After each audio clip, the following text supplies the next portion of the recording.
Welcome to Sensual Innovations TV. I am Princess to Goddess, and this is your daily message. It is Tuesday, and I was really thinking today for your message, what can I bring to your life that's really going to be impactful today? And I have decided that talking to you today about the actual issues of sex, like not what people are fabricating and making up to, as scare tactics to make people afraid of having sex, to make people afraid of doing anything, to make people reject the ideal of even exploration in sex. We're gonna talk about what the problem really is. And it's not the sex. Like, sex is not a problem. The person who is downing sex, the person who is misusing sex, those are the people that are the problem. And I guess I'll just talk to those people today because I get a lot of people that come across these YouTube videos. I get a lot of comments and a lot of, I'm not going to say a lot. Some of the comments that I read are very disturbing, which means, because it means that the mindset that these people are in, not that it's wrong, because, I don't really believe in right or wrong. It's not helpful. It's destructive. And anything that is destroying something that is here to heal, because remember, sexual energy is very, very healing energy. That's why you crave it. That's why you crave being up under someone and being intimate with them, because the sexual energy that they are giving to you is very vital for your existence. I did say that. Yes. The sexual energy is vital to your existence. I think that the lack of education on sexuality has really gotten people classifying human sexuality as a hobby, something to do when there's nothing else to do, or something to use or misuse or use against other people. Sexuality is a part of you. You dress yourself based off of your sexual orientation and the gender in which you classify yourself in, which is also a part of human sexuality. Pleasure question. Yes. Hey, babe, how you doing? What's going on? I'm gonna have to talk to you, by the way. I need an interview from you. Um, just so you know, the podcast selections or the upcoming episodes in 2021 are going to be so dope. I'm going to be interviewing a lot of people on a lot of different topics surrounding human sexuality. So yes, Pleasure Quest LLC, please make sure you hit me up on Instagram. I forgot to hit you up today. I was getting to it, I didn't get to. Anyway, thank you, love. Okay, but let me get back to the message. Okay, so I'm gonna just speak directly to those individuals who are fucking up the world of human sexuality. So yes, you. We're gonna talk straight to you. You who believe that sexuality is wrong. You who believe that sexuality should be hidden and discreet and not given to the generations to come because of whatever. I don't know. It doesn't make sense to me. Okay. It doesn't make sense to me. But let's go there. The most that anyone can say about sex right now at this point in time is that it causes, now this is what people are saying, it causes unplanned pregnancies, STDs, and it's dirty, it's nasty, right? Well, let's start at the top. It causes pregnancy. No, sex does not cause pregnancy. If you have sex, it is possible for you to get pregnant or for you to impregnate someone else, but it does not cause pregnancy. What causes pregnancy is the lack of education on what happens when you insert a penis into a vagina. That is the cause of pregnancy. We could decrease a lot of unplanned pregnancies if, one, women understood their cycles. It's another thing that people don't like to talk about because, I don't know, maybe they feel like it's a woman thing. It's not a woman thing. If you are a man who has a woman, you need to know what her cycle is. I don't want to hear another man tell me, or I don't want to hear another man say out loud, she tricked me, or she did this, she did that. If you were being responsible and observant of the woman that you are with, you would know what her cycle is, and there are times in that cycle in which she cannot get pregnant. Now, some people's cycles are irregular. I completely understand that, but education about periods and cycles would definitely put people in a position to be able to plan out pregnancies when they want them and when they don't. I am a witness testifying here. I have never, listen to me, and people say people make mistakes. Got it. I got it. The mistake is you were not educated. That's the mistake. I have never had an unplanned pregnancy. I have never been pregnant against my will. Do you understand? And it's because I understand my cycle. I know when it starts. I know when it ends. I know when it's coming. I know when I'm ovulating. I know when I'm fertile. I know when I'm not. You understand? So any child that I have is because they were planned for. Okay? So that's the first debunking we're going to do. Sex does not cause pregnancy. The lack of education about periods and the process of how people get pregnant, that is the problem. Moving on. The next one people talk about, STDs. First of all, I just want to say STDs, let's talk about the ones you can cure. Let's talk about the ones you can cure.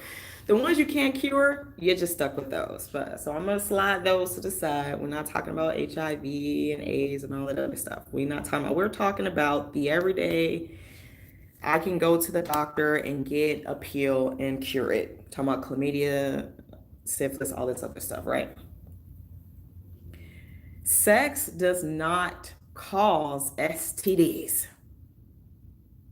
Sex, I don't know who I'm talking to, but sex does not cause STDs.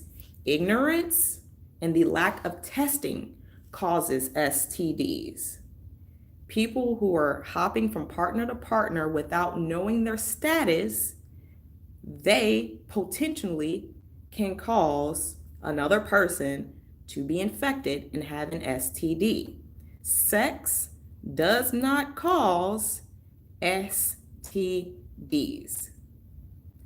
If we educated people on what STDs are, which is another sickness, it's like having a cold, not a cold, I'm sorry. It's like having the flu or having an ear, what do you call it? Oh, a better example, strep throat. If you ever got strep throat is contagious, right? Strep throat is contagious, and you only can get rid of it by going to the doctor and getting medication. STDs are the same way.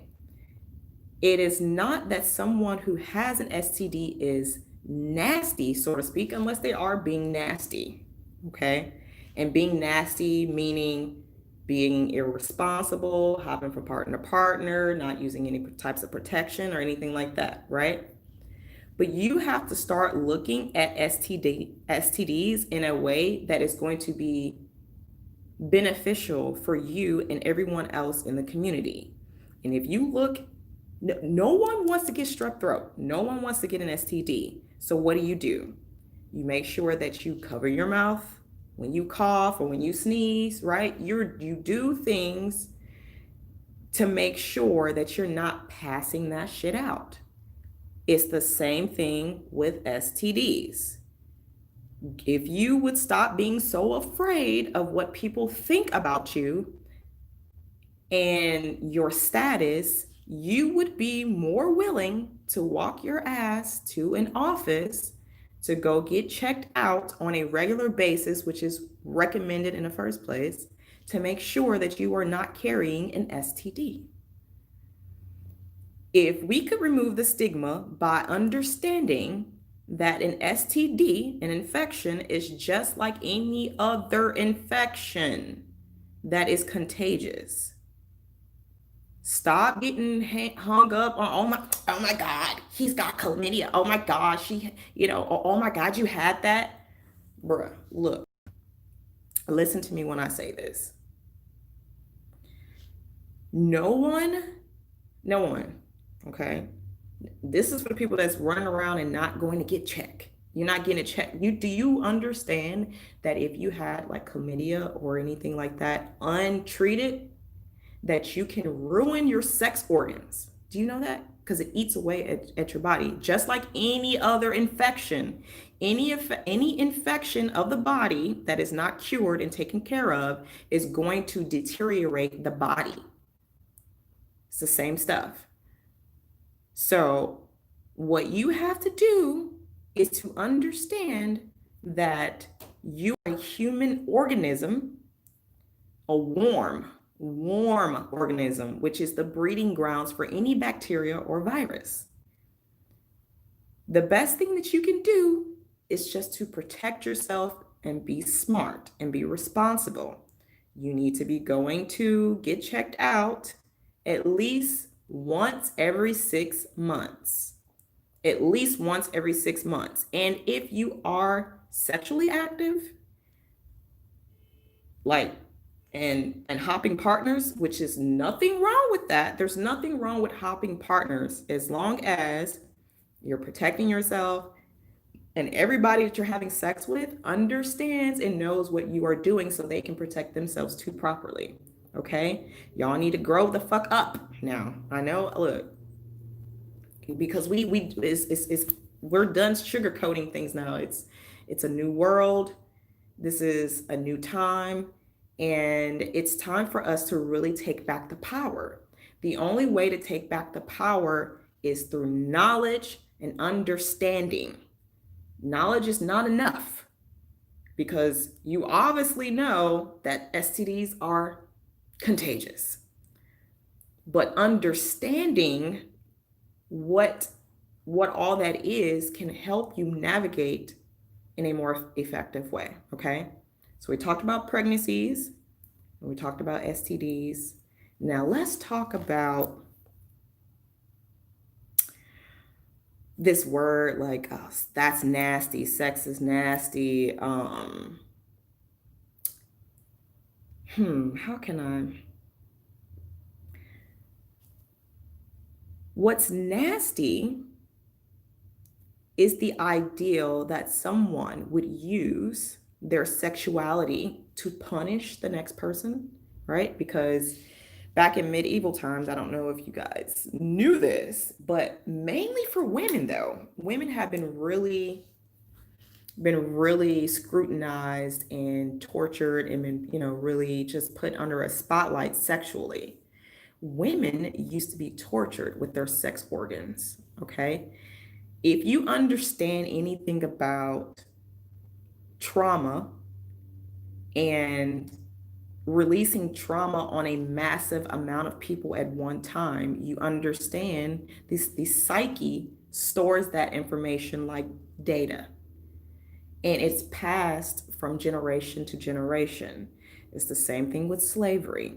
Black people, when slavery was when slavery was happening, after it was over, people are still traumatized and teaching their children the things that they learned as slaves, right? So now you have all of this misinformation that people have been taught because they have been enslaved, and now they're passing it from generation to generation.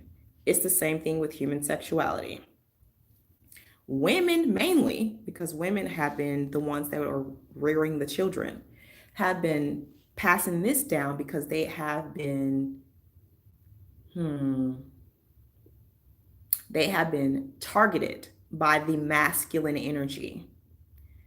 The masculine energy has been trying to dominate the female sexuality because it is so powerful. Look, we're not gonna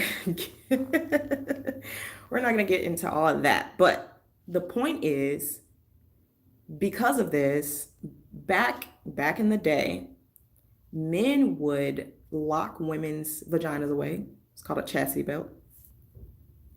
They will lock their vaginas away. If they were found having sex out of their marriage or anything like that, they would be tortured. They would be made to like sit on, like it's shaped like a penis, but it would have like nails and stuff on the inside of it. So human sexuality has a trauma to it that has been passed down and down, generation to generation. Over time, just like racism, over time, it has become less evident. The trauma, it has become less evident, but it is still there. And so when people think about sex, they have this really skewed view on sexuality, because it is such a strong thing, it has been used to dominate, it has been used to punish, it has been used to enslave. So the masses of the messages that you are getting in the media are going to reflect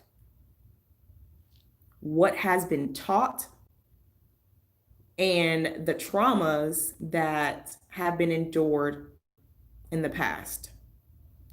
So now you have a generation, us, who are here, who are uneducated about sex and who are afraid of sex because of what people have been doing with it. Now, let's move on to the next one. Hold on, let me check my chat real quick. It says, is that a learned behavior, silence, secrecy, and taboo? Yes. All of this everything we do is a learned behavior. Everything. Let's see. It says, my mother broke that generational curse of being ignorant about sex when I was 3. Knowledge is power. I had class early on. See, that's what I'm talking about. That is what we are supposed to be doing with our children, because the more they know, the better. When you teach someone something earlier on in their life, they're able to build upon that. When you wait too late to teach someone something, they're behind the curve. And so then I have to catch up. So it's much better to teach a child at the age of 5 or 6 and even younger. If they can talk, it is time to start teaching them about sex.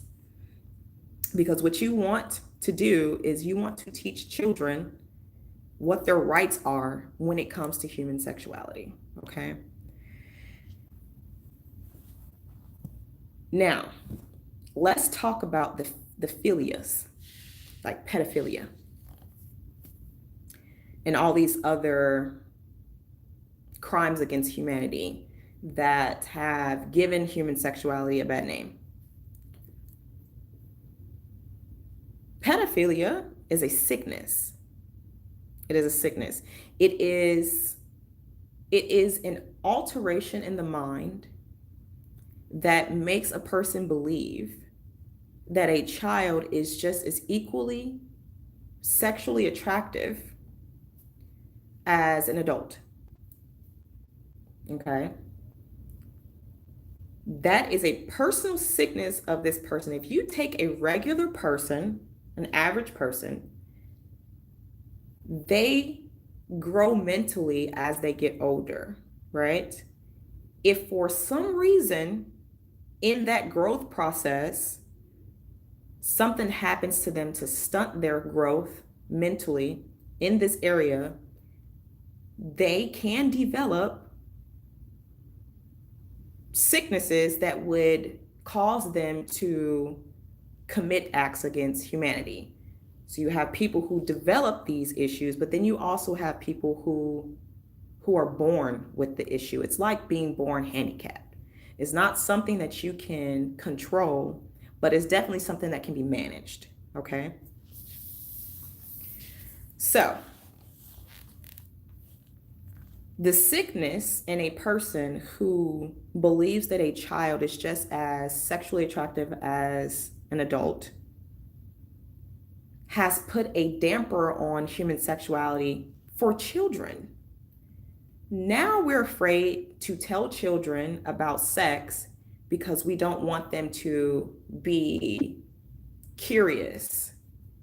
We don't want them to be subject to someone else's sexual misconduct. But this is a mistake. This is a mistake because when children know better, children actually do better. If you start talking to your child at about, I don't know, they start talking to like 2 or 3. A child of that age needs to know. Now, we're just going to go through the levels as to what you say. Oh, well, what am I supposed to teach them? What am I supposed to say to children about human sexuality? It's just like anything else. It builds as they get older. There are basics and then there's the advance. Anything that you ever learn in your life, there's basics and advance. It's like math. They teach you addition first, and then later on you learn something like calculus, right?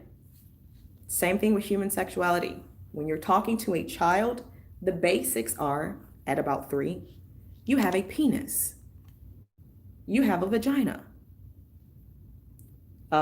These are your nipples. This is what this is. It's okay to touch yourself. This is what you're teaching the 3-year-old. It's okay to touch your sexual organs because they belong to you. They are yours.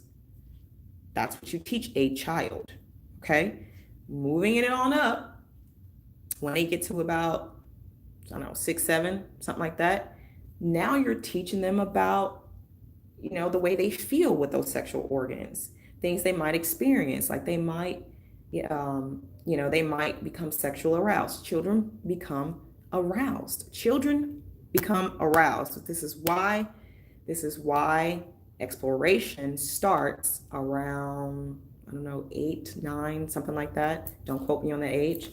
Exploration starts at that young. We're not talking about an adult coming to a child and misusing sexuality and taking advantage of a child because they don't know any better. You can't take advantage of someone who knows better, okay? But we're talking about letting a child know at that age that they're going to have feelings and that it's normal, right? Moving on up, about 13 or 12. Now we need to start talking about sex. What is it? How's it done? Who does it? Who's okay to do it? Who's not okay? What you should do if you ever experience something that you don't like. How to stop something if someone is doing something to you that you don't like, how to stop it. These are all tools that we need to be giving children around, I would say 6, because I know of pedophilia situations that happen much younger than 8, okay?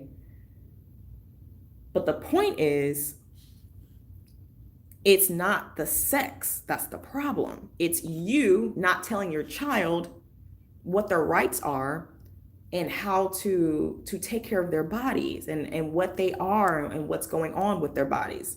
That is the problem, okay? It's not sex. Sex is there. Sex will always be there. And if you don't say anything to your child about sex, they're gonna find out, period. Why not equip them so that they have the best knowledge possible so that they can, not fall victim to someone who is misusing sexuality? Okay, I think I made my point today. It's not sex. Sex is not the problem. Misinformation, lack of communication, and lack of education. That, my dear, that is the problem. And if you are not getting the information, if you're not educating yourself, and if you are not spreading the knowledge, then you are the problem. Come on over to Instagram, Princess to Goddess 100. I'm on there pretty much every day. Snap, actually, though. I'm on Snap every day, like every day, faithfully. If you want to check out my life and some of the things I do, because I be having a lot of fun. I'm currently in Tennessee because I've been traveling a lot. Yeah, I know it's a pandemic, but I do what I want. So anyway, I love you guys. Make sure you check out the podcast. The last episode that was published is Does Size Matter? I know I did a personal video on it here on YouTube, but me and my current co-host, Mr. Climax, we went over whether or not size matter, and we had a lot of fun. So just come over, check it out. That Instagram page is forbidden_desires_podcast, okay? And make sure you check out my OnlyFans. It's my personal sexual expression. All right. I'll see you guys later.